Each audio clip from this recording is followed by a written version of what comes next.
Mais uma vez, boa tarde a cada um, a cada uma. Estou tentando já fazer aqui o compartilhamento dos slides, então logo que a gente consiga fazer isso, não sei se vocês já veem, eu já vou disparar um cronômetro que eu tenho aqui à minha frente para facilitar um pouquinho a vida da Mônica, para que o custo humano do trabalho dela seja um pouquinho menor. Então, vamos lá. Ó. Eu fiz besteira, né? Aqui no meu cronômetro, eu fiz besteira, pronto, já iniciei. Então, a fala que pretendo compartilhar convosco, agradecendo imenso o convite da professora Malu, e, evidentemente, a presença de cada um, de cada uma, ela parte... Eu pensei em reconsiderar um monte de coisas aqui, desculpe, um monte de coisas não é um termo acadêmico, não é? Mas, a partir da fala do Rubens, eu pensei em reconsiderar várias das minhas intervenções e acho que permite depois um diálogo, enfim. Mas o título da nossa apresentação não é um título meu, por isso uso aspas. O trabalho está matando as pessoas e ninguém se importa. Essa é uma frase de Jeffrey Pfeffer, professor da Universidade de Stanford, na área de gestão, management, e talvez a gente consiga, ao longo da nossa fala e dos nossos slides, evidenciar por que estamos a usar este título. Então, o termo da dignidade ou da indignidade, que não é o meu tema, não é a minha ênfase, o meu objeto sobre o qual tenho dedicado algum tempo, atenção, é o objeto trabalho, e, sobretudo, a questão da gestão do trabalho. Mas, quando penso... Oi? Você pode colocar no modo apresentação? Pode tentar? Mas eu botei, ou não? Então, está no primeiro slide, tá? Eu já fui para o segundo. Vocês não veem o segundo, indignidade e obrigações? A gente está vendo só em modo PPT, sem apresentação, professor. Puxa vida. Eu não sei, então, peraí. Então, vamos voltar. Para de compartilhar. Então, vamos descompartilhar. Vamos lá. Vamos ter que descompartilhar. Agora vamos voltar aqui. Nada disso estava previsto. Então, vamos lá. Já aconteceu hoje. O meu primeiro slide está sendo visto? Sim. Então, eu colocaria agora no modo apresentação de slides. Apareceu? Porque para mim apareceu. Não. Não, para nós aparece... Acho que você precisa descompartilhar, e aí, na hora que for compartilhar, você já seleciona o modo de apresentação para compartilhar a tela.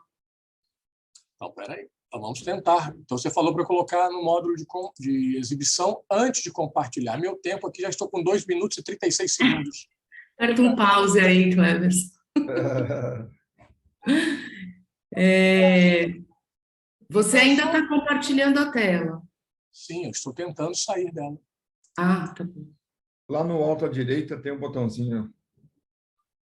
Stop share. Estopei. Vamos lá tentar de novo. Vamos mais. Você põe em modo de exibição primeiro, para ela abrir, e aí você põe compartilhar e pode ir para o seu... Ok.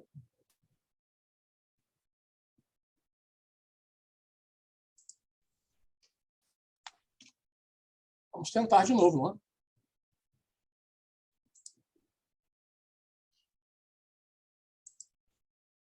Share screen.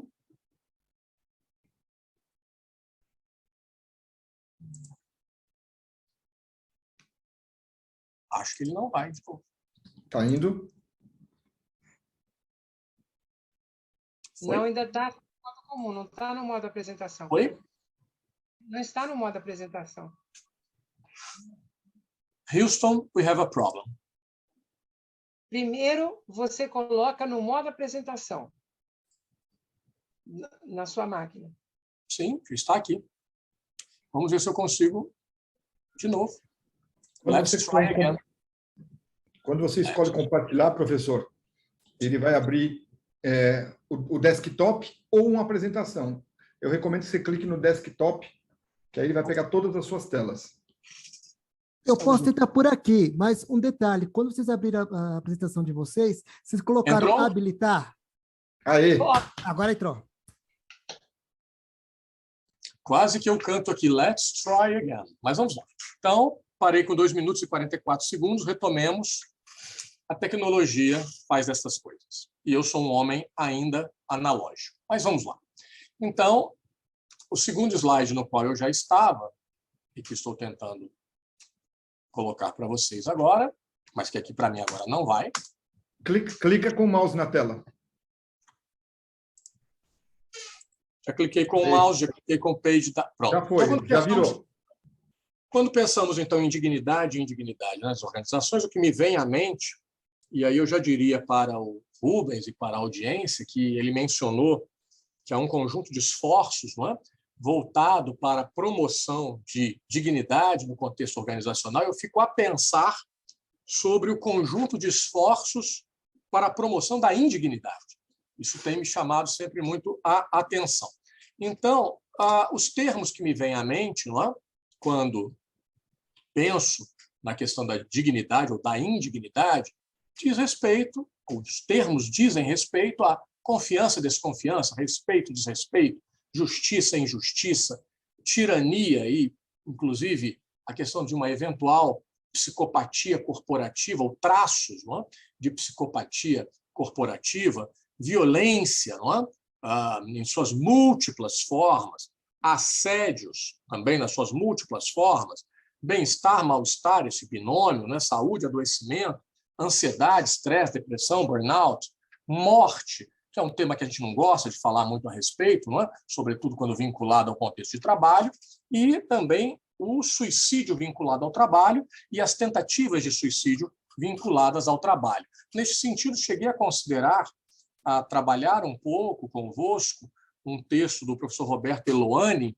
quando ele argumenta, a partir do título, que sobre o assédio moral, um ensaio sobre a expropriação da dignidade no trabalho, mas optei por um outro caminho. Então, tenho como algumas referências para essa nossa fala, numa tentativa de uma reflexão compartilhada, esses 3 livros, não foram as únicas referências, não é? Mas um livro de Vincent de Goulejac, Gestão como Doença Social, um texto que a mim particularmente agrada bastante, um texto mais recente, já mencionado a partir do título, de Jeffrey Pfeffer, não é? Morrendo por um salário, o título original fala em Dying for a Paycheck, e este livro do professor David Weil, que fala sobre o local de trabalho com fissuras, não é? Mas me agrada muito mais do que o título, o próprio subtítulo, não é? Porque o trabalho se tornou tão ruim para tanta gente e o que a gente eventualmente, não é, pode fazer a respeito disso. Até porque, se nós que estamos, nós aqui, coletivamente, que estamos debruçados sobre a temática, se nós não nos preocuparmos, não é, com a reflexão e com a eventual proposição de caminhos, quem haverá de fazê-lo? Então, é bastante importante, também penso eu, que eu deixe claro qual é a concepção de trabalho que fundamenta, ou que tem contribuído para a fundamentação da nossa reflexão. Eu poderia usar outros autores, mas optei por Dominique Lhuillier, que, num dos seus textos, ela diz, não é, que não existe trabalho sem que a atividade se apoie sobre uma mobilização de energia. Eu sei que é horrível ficar lendo e-mail, mas eu dou destaque no texto que eu já grifei, o grifo é meu, os grifos são nossos. A atividade de trabalho tem caráter fundamentalmente social. Nesse sentido, o trabalho é realizado com os outros, para os outros, não é? Como também já bem enfatizou Rubens, é por seres humanos, inclusive os gestores, por incrível que possa parecer para alguns gestores, e eu me coloco também na condição de gestor, nós somos seres humanos, não é? Então, e ele é subordinado, ou em tese deveria ser subordinado, a um objetivo coletivo, organizado, coordenado, canalizado, gerido. No sentido, então, isso configura um cenário, configura um quadro, configura um objeto de enfrentamentos e de conflitos. Então, no mundo real, também falando da vida como ela é, o trabalho estaria, nesse sentido, a promover saúde dos seres humanos em contexto de trabalho, estaria a preservar sua integridade e, ouso dizer, estaria a preservar a sua dignidade. Então, os dados que apresento são dados aqui do Brasil, dados oficiais, e são dados dos anuários, o AEPS, são os anuários estatísticos da Previdência Social, dados que já foram, inclusive, revisados para o triênio 2016, 17 e 18, os dados mais recentes que temos são de 19, então estamos a falar de contexto pré-pandêmico. Não é? Então, nós tínhamos no caso dos chamados aqui no Brasil auxílios-doença urbanos acidentários concedidos em 2010, eram 304 mil, ou foram 304.104, a série histórica está ali, aí você pode imaginar, puxa, que maravilha, que caiu, né, de 304.100 para 189.400. Se eu fosse trabalhar aqui com dados de desemprego e de subemprego, não é? Ou também de trabalho informal neste período, talvez nós não ficássemos tão satisfeitos ou tão contentes com esta queda, ou queda aparente. Então, e o destaque para o qual chamo a atenção sobre estes números são os auxílios-doença urbanos acidentários concedidos em função de transtornos mentais e comportamentais e doenças do sistema nervoso. Então, esse número foi da ordem de 18.600 lá em 2010, ficou em torno disso, chegou a 18.700 em 2013 e chegou a praticamente 15 mil em 2019. Teve um vale em 2017, ou pelo menos um aparente vale lá em 15 e outro em 17, mas o que apresento agora na sequência para vocês talvez ilustre melhor o que estou me propondo a fazer. Bom, os números totais, né? Então, nesses 10 anos pré-pandêmicos, nós tivemos quase 2,5 milhões, não é, da concessão daquele benefício, não é? Um benefício previdenciário aqui no Brasil, e 161.500 aproximadamente em função das doenças do sistema nervoso, emocionais, etc. Agora, este gráfico, essa série histórica, né, com este gráfico, perceba que lá em 2010, ainda que os números absolutos fossem maiores, nós tínhamos 6,12% de participação de transtornos mentais e comportamentais e doenças do sistema nervoso no total de auxílios-doença urbanos acidentários. O percentual já está batendo, estava quase batendo em 8% em 2019. Estou interessadíssimo em ver os dados de 2020 que devem estar para ser divulgados. Também de 21, mas o dado de 2020 deve sair aí em questão talvez de mais 30, 60 dias. E, recentemente, não é, foi publicado pela BBC um estudo que foi conduzido pela Organização Mundial de Saúde e pela Organização Internacional do Trabalho, cujo título era, não é? Ou é, trabalhar demais mata ou matou 745 mil pessoas em um mesmo ano. Este foi o ano de 2016. E as causas que invariavelmente são associadas ao excesso de trabalho, elas estão vinculadas a questões de AVC, dessa natureza. Então, derrame, doenças cardíacas, não é? Lá no Japão tem um termo para isso, que é o karoshi. Na China também já tem um termo para isso, porque lá no lado chamado oriental, os números evidenciam que existe números absolutos e mesmo relativos mais relevantes. No caso do Brasil, nós temos aí o número divulgado, aqui em torno de 4% da população estaria exposta a longas jornadas de trabalho, entendidas como longas jornadas semanais, aquelas jornadas que superam 55 horas por semana. Então, isso, por incrível que possa parecer, no caso brasileiro, nos coloca numa posição até certo ponto relativamente confortável, porque há países onde isso chega a 1/3 e até passa de 1/3. Eu tenho aqui um dado também que levantei e a construção da apresentação já estava pronta, mas no banco, estou lendo aqui um documento que imprimi, no banco Goldman Sachs, nos Estados Unidos, analistas relataram uma média de 95 horas de trabalho por semana no período pandêmico. Eu gostaria que todos nós conseguíssemos imaginar o que é uma jornada da ordem de 90, 95 horas de trabalho semanais. Bom, um outro texto que esse foi divulgado, não é, lá pelo MIT, sobre o que estaria dando errado, né, o que está se percebendo errado, o que não está dando muito certo com relação ao burnout, não é? Que, por vezes, provocado por excesso de trabalho, mas não necessariamente. Então, este estudo, essas considerações que foram feitas, apontam para o fato de que muitos gestores não estariam fazendo, eu não gosto de usar alguns termos, não é, que são umas traduções que eu entendo que ficam um pouco forçadas, mas estariam tendo dificuldade no endereçamento, não é, das causas de raiz para o burnout de muitos trabalhadores. Não é? Então, se fala, evidentemente, sempre aparece com uma certa primazia a questão da sobrecarga, não é? Mas não é bem isso. Então, eles resgataram a escala, o inventário de burnout de Maslach, não é, que traz vários outros aspectos, como o cinismo, por exemplo, não é, e aquele sentimento de que você não é nada. O ser humano não é nada naquele contexto de trabalho, no sentido, ou seja, uma falta de sentido e de significado do trabalho para aquele ser humano.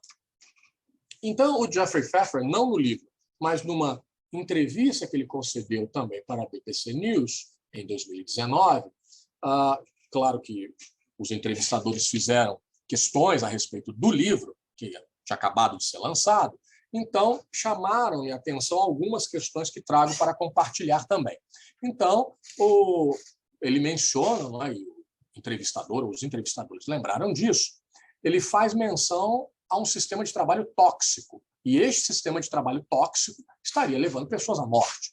Então, pediram que ele evidenciasse de alguma maneira, então ele fala das provas inequívocas, não é, de carga excessiva de trabalho, dos impactos que isso tem sobre a saúde das pessoas, tanto saúde física, como saúde mental, como saúde emocional, saúde cognitiva, não é? Uma perspectiva mais holística de saúde, e fala longas jornadas, demissões, muitas corporações, sobretudo nos Estados Unidos, que é o alvo principal dele, ainda que ele faça algumas análises comparativas, falando também sobre falta de planos de saúde que geram essa insegurança econômica, conflitos familiares e doenças. Então, ele traz essa frase, que vários de nós já conhecemos e já talvez tenhamos usado, é de que o trabalho tem se tornado desumano.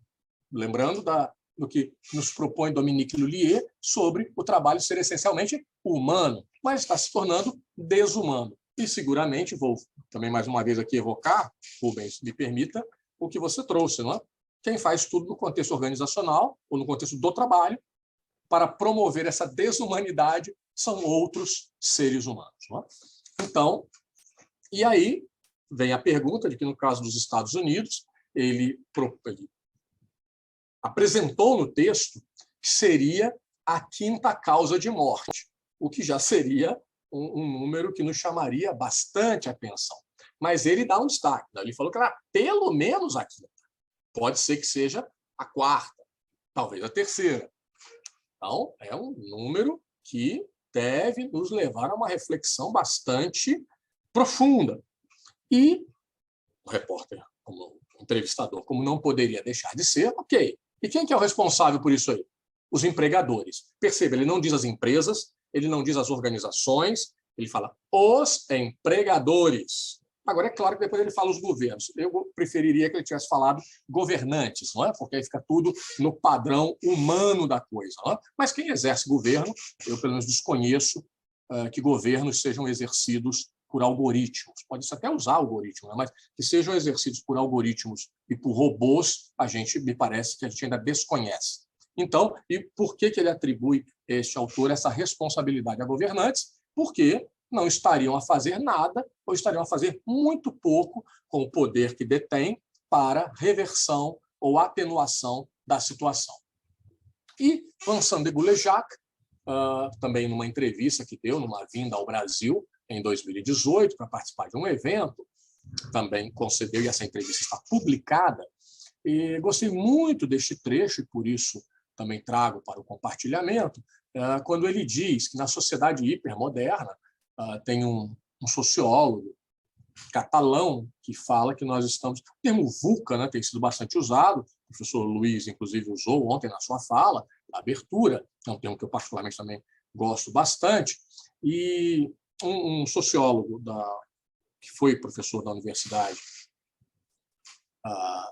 de Barcelona ele usa um outro termo já há algum tempo, que nós estamos, então, numa sociedade, num contexto, num tempo flexitecnoglobal. Eu gosto bastante, parece até uma coisa com aquela vocação de um termo alemão, não é? Mas é uma palavra que me traz, assim, me evoca realmente este contexto da hipermodernidade no qual estaríamos inseridos, e isso é o professor Blanche Ribas, que usa esse termo de estarmos num contexto flexitecnoglobal. Então, e ele traz que é preciso, não é, estar sempre atento à criação do valor, não é? É o discurso, não é? Mas esse valor não é mais, ou não contemplaria mais, ou de uma forma significativa, valor para quem trabalha, e nem para o próprio trabalho em si, ou em reconhecimento ao trabalho em si. Então, não é um valor relacionado à ecologia, pela cidadania, pela difusão de uma crença econômica produtiva, ou mesmo pela produção de uma sociedade mais justa e humanitária.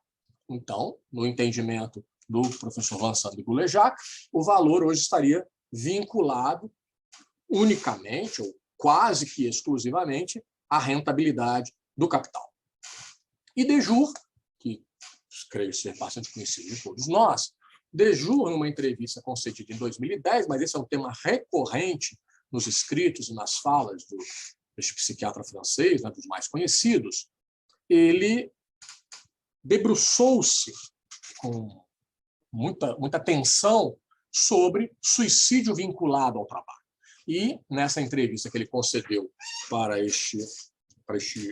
a mídia portuguesa, em 2010, houve essa pergunta: o suicídio ligado ao trabalho é um fenômeno novo? E ele disse que não é muito novo. Agora, o que seria novo é a emergência dos suicídios ou das tentativas de suicídio no próprio local de trabalho. Então, em 2010, ele falou que isso tinha aparecido na França lá na virada, não é, do milênio. E não só na França, mas lá isso aconteceu e foi divulgado com uma certa reverberação. Então, o fato das pessoas, na visão de Dejour, com a qual eu concordo, né?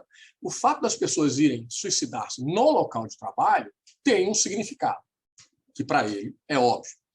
E, por vezes, o suicídio é vinculado ao trabalho, mas não se dá no local de trabalho. Então, para Dejour, essa é uma mensagem extremamente brutal, a pior, né? É muito pior do que aquilo que nós possamos processar de uma forma mais rápida, e ele alerta para que isso não é uma chantagem de quem quer que seja, porque quem morre, em tese, não está ganhando nada com isso. Pode até ser que não cogite benefícios para terceiros, mas não para si. Não é? Então, é dirigida essa mensagem à comunidade de trabalho, aos colegas, aos chefes subalternos, à empresa, à sociedade, enfim, e que compete a nós, não é? Uma tentativa de decodificação dessa mensagem. E, então, ele questionado sobre o que teria mudado no contexto corporativo para que isso, então, estivesse a promover um número maior, que se acrescente, de tentativas de suicídio vinculado ao trabalho e de suicídios efetivados, ele é bastante taxativo quando ele atribui a organização do trabalho, não organização no sentido de companhia, empresa, mas a organização do trabalho, que é um dos 3 eixos do contexto de trabalho, né? Junto com as condições de trabalho e junto com as relações socioprofissionais do trabalho. Esse eixo da organização do trabalho ou da desorganização do trabalho estaria sendo o eixo principal para que haja essa perturbação, estou usando o termo entre aspas. Então, ele fala e ele dá 3 destaques sobre a introdução de novos métodos de avaliação, novos naquela oportunidade, já não tão novos, né? Também, talvez nem naquele momento, de avaliação do trabalho, com uma ênfase em avaliação individualizada, a introdução de técnicas ligadas à chamada qualidade total, que também já veio lá da década de 90, talvez até um pouco antes, 80, e o outsourcing. Na visão de Dejour, também com a qual concordo, isso levando a uma questão de intensificação e precarização do trabalho em contexto organizacional. E também lá, por volta de 11, 12, por ali, foi feita uma pesquisa da qual participei para que fossem investigados incidentes críticos presentes em contexto de trabalho que levariam indivíduos a, uma expressão usada naquela oportunidade, a baterem seu último ponto, ou seja, a atentarem contra a sua própria vida em função do trabalho.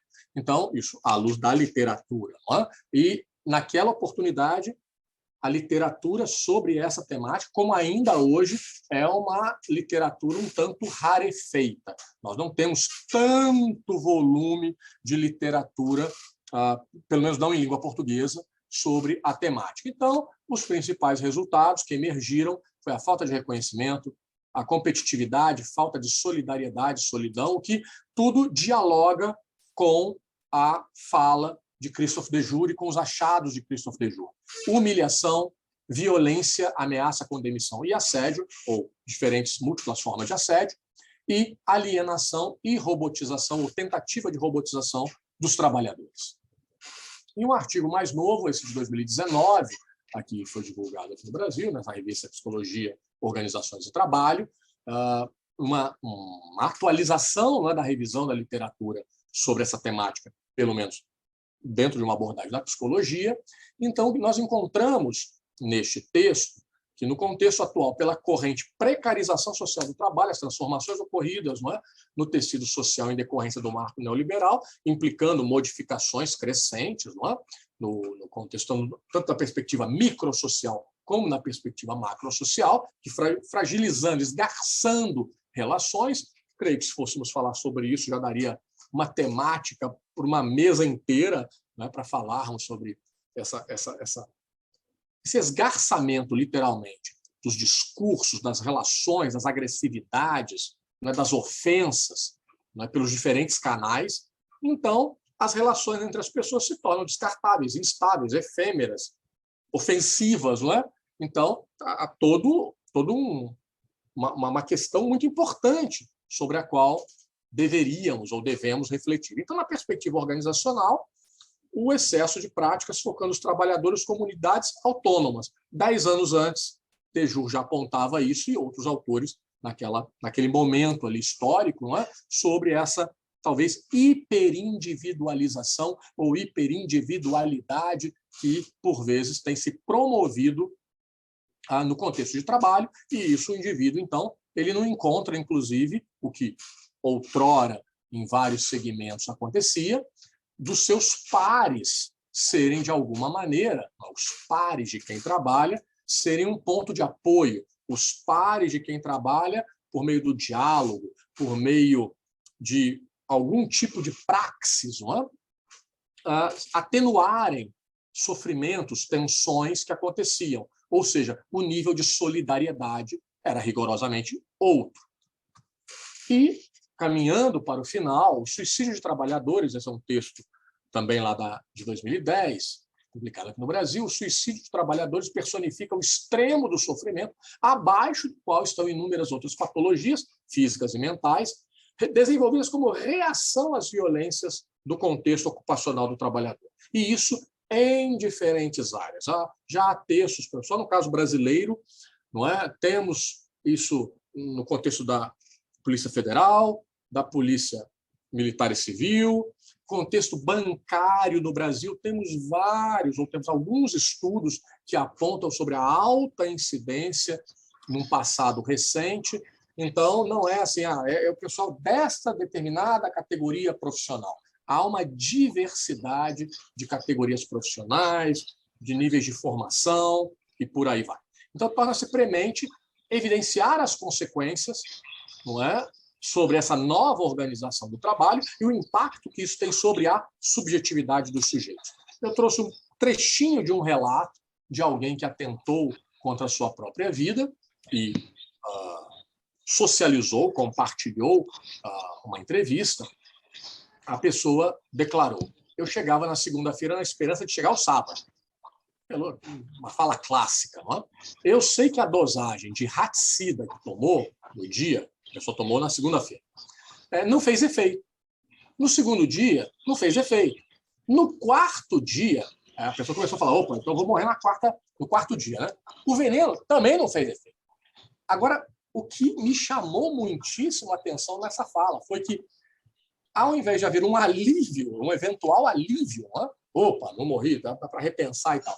Esse foi o ponto desesperador, porque já era quinta-feira, eu sabia que ia ter que trabalhar na outra segunda.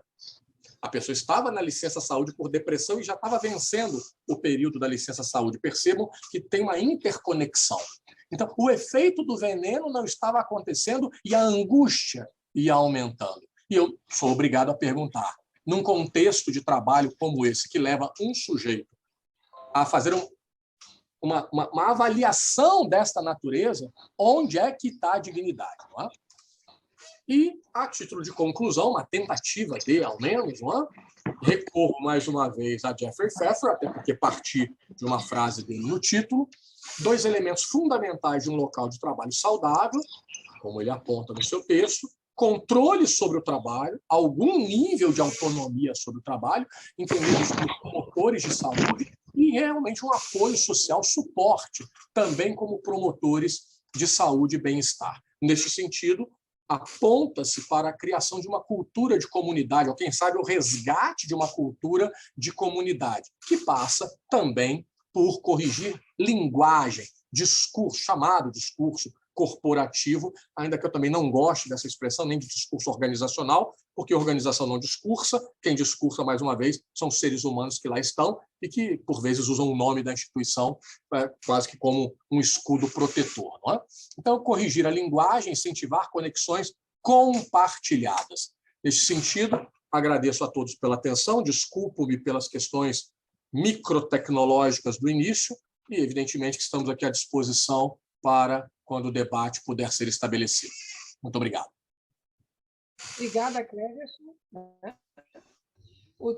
A tua apresentação me faz lembrar uma abordagem do Rossino sobre dignidade no ambiente de trabalho em 2004, em que ele vai abordar como os gestores das organizações, né, na relação com as suas equipes, promovem a indignidade.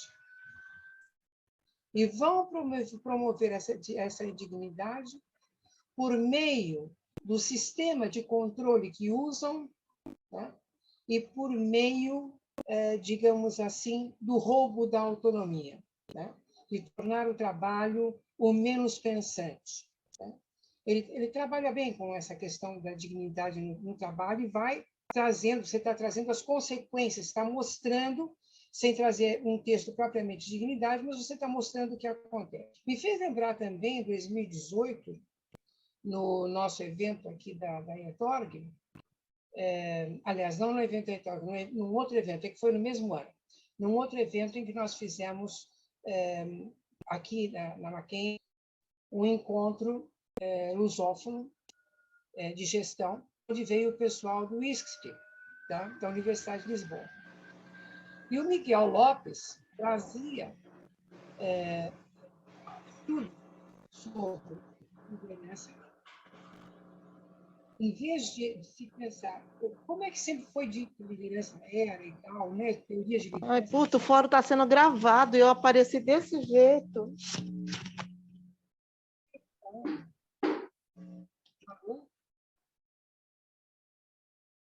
Alô? Bom, e aí, tá? Ele trazia a questão do medo. Tá? O medo como um elemento, tá, de liderança, tá, para conseguir fazer com que a equipe fizesse o que os líderes esperavam. E aí eu me lembro também de uma vez em que o Joel, tratando sobre liderança, me parece que ele estava na época também estudando, ele traz exatamente essa questão do medo, o Joel Dutra, da USP. Tá? Ou seja, nós temos um monte de teorias sobre liderança, né? Como é que a liderança deve ser feita para conseguir conquistar a equipe, etc. Mas, no fim, há estudos que mostram que, na prática, o medo é um elemento usado pela liderança. E, ao usar o medo, isso me faz conectar com o Rossino 2004, tá? Me faz conectar com o que você acabou de colocar, né? Como produtor da indignidade nas relações de trabalho dentro das organizações. Pode estar parecendo para a audiência uma coisa muito tocante, pode estar parecendo que a gente está trazendo cores muito pretas, mas são cores. são cores de realidade, e que eu acho que nos chama a razão como pesquisadores, né? Se nós simplesmente ficamos moucos, né? Mudos em relação a isso, ou vamos ficar fechados nas nossas torrinhas de marfim, que pesquisa que fazemos, né? Eu acho que nós temos aqui um desafio.